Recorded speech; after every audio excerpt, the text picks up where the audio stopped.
That's all really there is to know. There's been chaos, there's been conundrums. For some drivers, it's been more embarrassing than the Coldplay Jumbotron. Whatever the case, it's contrasting fortunes, left, right, and centre.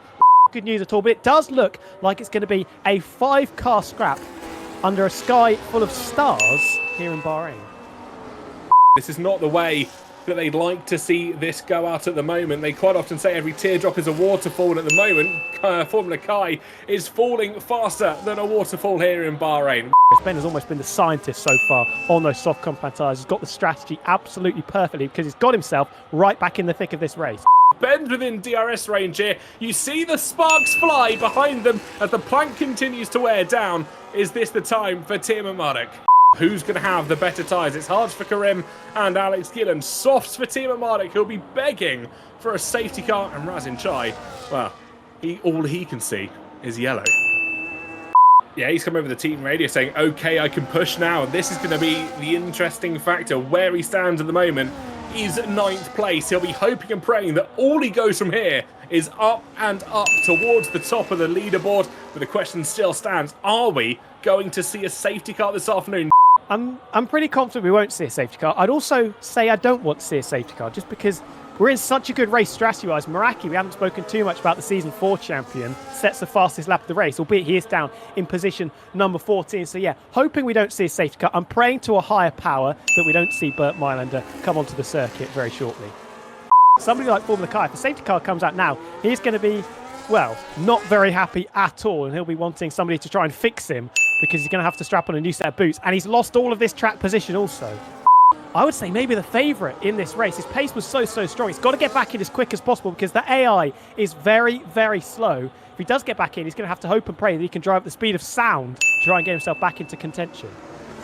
Ben gets back into the session, but he's now 3 seconds off the leading trio.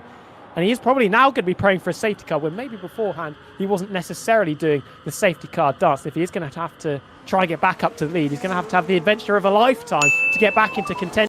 We saw team radio from Karim saying that he thinks he can easily get to the end here this afternoon, and I think he is rather easy to please in this Grand Prix at the moment. He's just got to continue doing his job. Absolutely, and confirmation from the Twitch chat. I appreciate that, folks, who have let us know that Ben's back in, as does Carl, who's behind us. Now all eyes will be looking up towards the clocks as they do count down those milliseconds per second between all of our drivers towards the end. He's going to have to pit. I think Gillen and Karim should be fine to make it towards the end. They are in a trouble-free zone, but Chai could be in trouble here. Yeah, Razin's plan, Razin's strategy has gone up in flames there after no safety car has been brought out. Ben goes for the fastest lap, a 1:29.2. Yeah, it's going to be a close between the three of them now. They've got to work together. Karim is sat in first going, I ran away, and he's got to keep running in the last 13 laps of this Grand Prix if he has any hope, any chance of winning this Grand Prix. It's going to be high speed until the end.